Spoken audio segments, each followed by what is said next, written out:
Welcome to the Sideboard here at the Atlanta Invitational. I'm Glenn Jones with Joe Bernal. Hello. Joe, we're in the middle of the Legacy right now, but you have already decided on your standard deck for the second half of day one, and it's something a little off the beaten path. Describe it in your own words. It's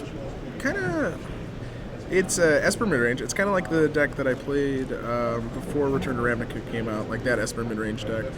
It started off with a bunch of different cards in it, and I've just been playing it for the past few weeks and changing it, and this is what I've come to. I really like it a lot. So, what made you want to go back to that deck? Well, I really just hate a lot of the decks in the format right now. I don't really want to be playing an aggressive deck, and I also think it has pretty good game against some of the best decks in the format. So, piking people is pretty good right now, and it's a card that not a lot of people have.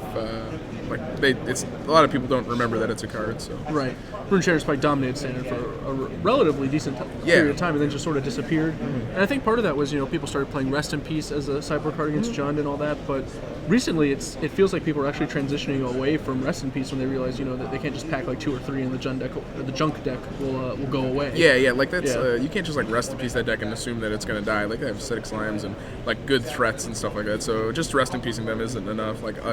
I think cards like Cremate and Purify the Grave, preferably something like Cremate, is actually better versus that deck than Rest in Peace, because they can just kill your Rest in Peace with these awesome good board cards that are good versus you anyway. So yeah, it makes sense, and obviously things like Purify the Grave and Cremate are not nearly as effective against Runeshatter's Pike. Yeah, right. All right, so the deck has, sort of a semi-aggressive element to it when you've got, all these Augurs, Lingering Soul, Snapcaster Mage, Resto Angel with Pikes available to just kill the opponent in 2 hits, a la Delver, from the days of old. But you also can play a really long game with Sphinx's Revelation. You've got counterspells, removal, Supreme Verdicts to kill all those pesky creature decks. Yeah, that's one that we don't have our deck lists in right now, so I'm not sure if I'm going to play the second Verdict. I've been flip-flopping between them, but you just need you need 3 Verdicts in your deck or to beat the and you're 75 to beat the Naya humans really, and I think that deck's the best aggro deck, and it's good versus the other aggro decks too. It's just you really need that card. Sure, that makes plenty of sense. The deck seems somewhat similar to the Sorin Esper deck that top-aided the Moto PTQ, also top-aided in Orlando. Daniel Rojas and Simon Gertzen, I believe, were playing it in those 2 tournaments. So why do you prefer to be piking people as opposed to Sorining them? Well, you get a couple more counterspells, I think. That's sure. I think counterspells are really, really, really good right now.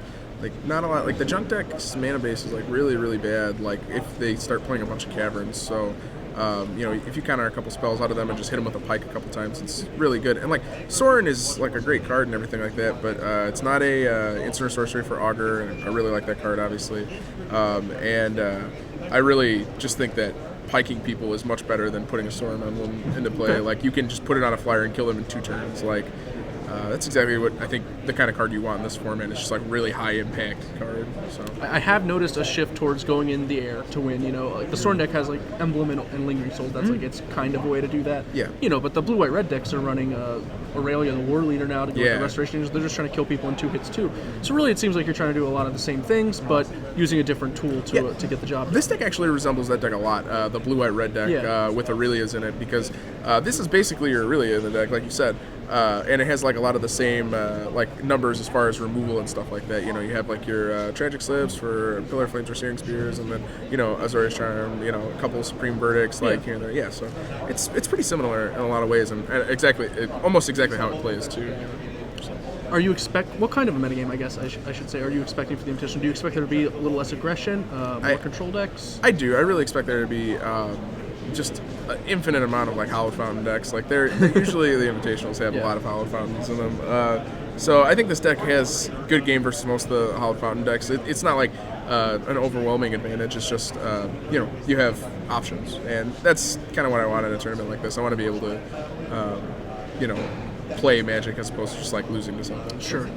Moving to the sideboard, I know we already talked about how your numbers are a little in flux, so your sideboard's not all ironed out exactly how you want it. But you do have 2 cards in it that are pretty interesting to me. The first one is 4 Human Frailty. It feels like people just don't remember this card exists. Yeah, no. I look at Naya humans. I think it's kind of like Affinity in the fact that it just spews its hand everywhere, and its nut draw is the best nut draw. It is the most punishing deck in the format. And I think that in the later rounds, like you can just play against it because it's just been crushing people all day. Like if somebody runs hot with the deck, like anyone runs hot with the deck, they can just like win a tournament.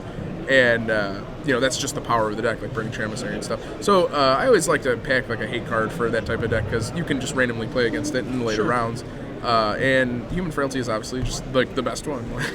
One mana removal spell when you like suit it, like when you like combine it with Snapcaster Mage, like it gets brutal. You're just like flame tongue comboing them like all the time, like and that's what I think that's what you need to do versus that deck. I don't think it's actually like you're gonna dominate the deck by doing it. It's just like you have to do that type of thing versus them.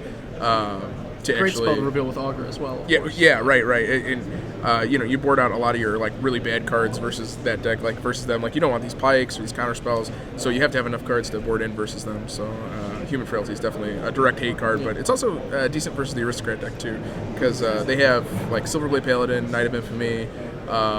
You can like kill a Cartel Aristocrat, like they probably have to sack a guy. They also have like Champion of the Parish and Skursdag High Priest is a human. Like it can buy you time. Yeah. It's I don't bring all of them in, but I definitely do bring some of them in against the non like full blood artists like Last One Sack build. Okay. So. And the other card is one that has been catching on in other Esper decks as well, Evil Twin, which I think is a heavy incentive to even be blue-black right now. Yeah. Its strength against Angel of Serenity.